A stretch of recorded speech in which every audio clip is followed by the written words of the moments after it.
All right, my bike lovers.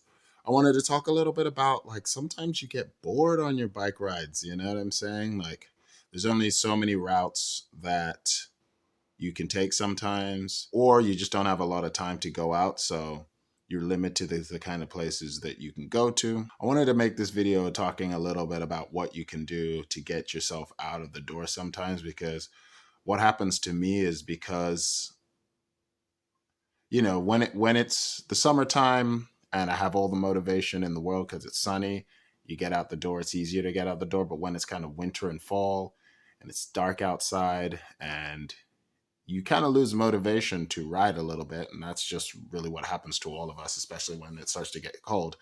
And also, one of the things that kind of takes away your motivation is boredom. Like, you've ridden the same routes, yeah, and you just are like, I don't, because part of it is actually being outside and finding different scenes to go to, just different pieces of scenery. So here are some of the things that I do to make it a little bit more enjoyable and to give me more incentive to ride. Because, like I said, if you're bored, it's just another thing that's preventing you from getting out of the house. So I'm going to talk about a few things that help me get out of the house. And like always, you know how I love the comment section. No matter what you have to say, go ahead and say it. What are things that help you get out of the house, and what are things that motivate you when it's wintertime or the weather's not as ideal as possible, to get out and get back on the bike and get on those rides? Here are some things that you can do to spice up your rides to keep that motivation coming. Now, the first thing I would say is definitely be mindful of why you're riding when you ride. Like set a goal for yourself. Is this ride to try to be as fast as you can? Are you trying to beat a personal best? That's not a bad goal to have on a ride. Obviously, this is a non-competitive cycling channel, so it's one of maybe the least interesting thing for me to do is try to beat my personal best time. I tend to not really care about that. But if you're just doing it for fitness and you have like a small window of time to ride, then it's not a bad goal to set for yourself. One of the goals that I tend to like more is maybe finding a destination, some new destination in town. Maybe set a restaurant that you want to go to for lunch, or maybe visit a bike shop across town that you think would be cool to look at. That was something I was really big on when I first started riding, is just finding different bike shops in town, looking at their different parts, looking at the different bikes that they had, talking to the staff, because I like dorking out about bikes. So bike shops as a destination was a really big thing for me back in the day. And obviously because I like doing mixed terrain, looking for gravel trails. That's something that I'm always trying to do, trying to add to my rides. How much more off road can I add to my mixed trail? Because obviously, when you live in the city, most of it's going to be pavement. So I'd say when you do this, when you set a goal of I'm just going to explore, just be willing to go down a dead end road here and there, or go to a place where you went downhill by accident and you have to climb back up the hill because you went a wrong route. You never know, you might find like cool little shortcuts through the city or cool little alleys that you can go through. So when you're setting a goal of exploration, you just keep it out of your mind that I'm trying to beat any time or that I need to be here or there within a certain amount of time, and just literally try to get a little bit lost. Obviously, don't get so lost you can't find your way home, but set the goal of it's okay to go down the wrong path. And sometimes when you're in a certain state of mind, you really just don't do that. You're like, no, I got to stick to the places I'm going, or your time crunch. But if you actually set a ride to, hey, maybe I don't need to make a 10-mile route, but I will allow 10 miles to include some exploration. So another thing I would say that I do to keep the rides lively and spice it up is go in reverse, go backwards. Whatever you were started, just go the other way. One thing I definitely like to keep in mind is the time of year. If it's the summer, I might not mind going downhill right away, but if it's the winter, I'm going to try to find routes that tackle climbs early on, because it takes me a little bit to warm up. And once I warm up, my body runs really hot, so but when I'm stationary, I'm just super cold. It's like feast or famine with me. If I'm stationary, I'm freezing, but if I start moving, it works for me. So in the winter, fall, when it starts to cool down in the weather, I'm going to look for routes that take me uphill first. Also, when you do the bulk of your climbing, when you start riding, your legs are fresher. So that's another thing to consider. Regardless of the time of year it is. So that's something I will definitely keep into account. And then there are some routes that are more fun to descend than others. And so I did a route backwards yesterday, and one of the gravel portions is more downward if I go the reverse, and I just had so much fun doing that. And so keep that in mind. Like if you can go backwards, that's another way to kind of take an old ride and make it feel new. So this next one I'm going to say is combined with, the mentality of exploring. Once you've explored and you've found kind of new detours and new routes, combine old routes with those new detours that you found, or just combine two different rides together. Can I turn half of this ride and half of that ride into one new ride, which I've done? This is a way to make, sometimes it makes the ride longer, and so you have to be cognizant of how much time you have. But using those detours and using that exploration to create a brand new route that's just a slight bit different than the old route.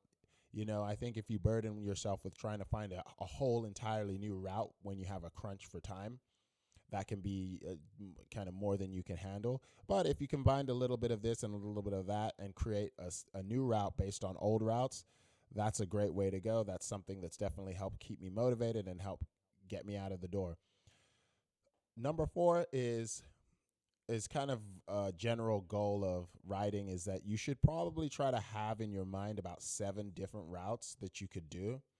And I think with some of the routes it's not really possible to do in reverse, but it might be. So those 7 routes can potentially turn into 14.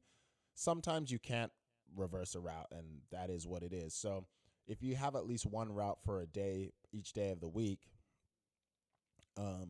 then you can potentially go in reverse. Some of them I say because if you're going straight to if you're not doing a route that's a circuit, then you can't. If it's just a straight line somewhere and a straight line back, for example, I have a route where I go to Kharkiv. I can't really reverse that. It's just going there and back. But if you can, then you can kind of create more routes. You can potentially turn 7 routes into 14 with that being in mind. Or, 7 routes into, 10 routes, because 3 of them can be reversed or whatever. You do the math. So keeping a set of routes in your mind and always try to be building.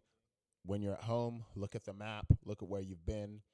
That's why the GPS, that's why the computers are great, because even if the computer doesn't have GPS, the computer will usually post to Strava or post to its own application on your phone. And you can kind of look at your route and see, okay, well, if I'm looking at the route, can I deviate from this, or can I make a new route? So spend time at home really just researching new routes.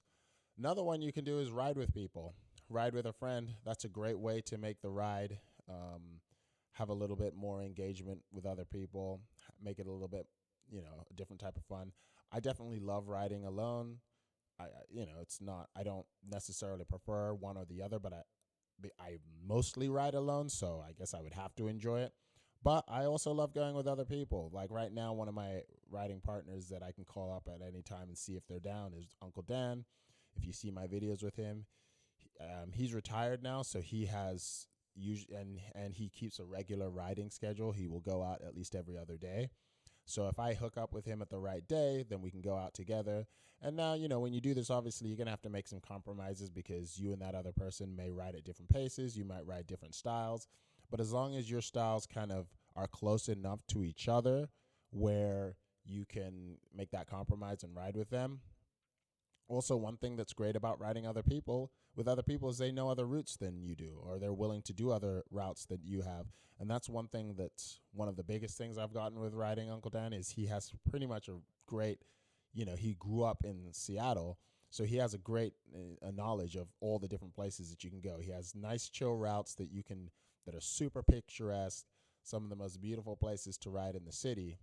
And I wouldn't necessarily have the time to explore, but because knows all the routes and how long they'll take, I can talk to him and be like, okay, Uncle Dan, I got about an hour and a half to ride. I got 2 hours to ride. What can we do? Can we go to some new places?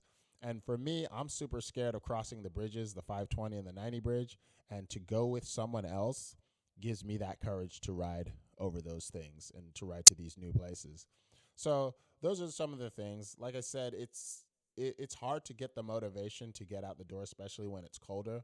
And any of these things that I mentioned are just little things that you can do to add to that motivation, because every little challenge or hurdle that you have is something that can turn one day of not riding into a week of not riding, into a month of not riding. And then next thing you know, you've been not riding your bike for 6 months, and, for whatever reason. So it's such an easy habit to get out of, that you want to find anything that you can to make it exciting and fun. Because I think if you're not competing and you don't have any real other motivation other than enjoyment, you can find other activities. But for me, I know that one thing I've always said about riding is I never feel worse when I go out riding. I generally always feel better when I've gone for a bike ride.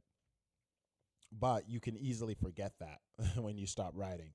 So definitely get in the comment section. I want to hear from y'all. Like, what are things that you do to spice up your rides, or any insight that you have that can make the motivation to get out a little bit easier. And as always, thank you, my lovers. We'll talk soon.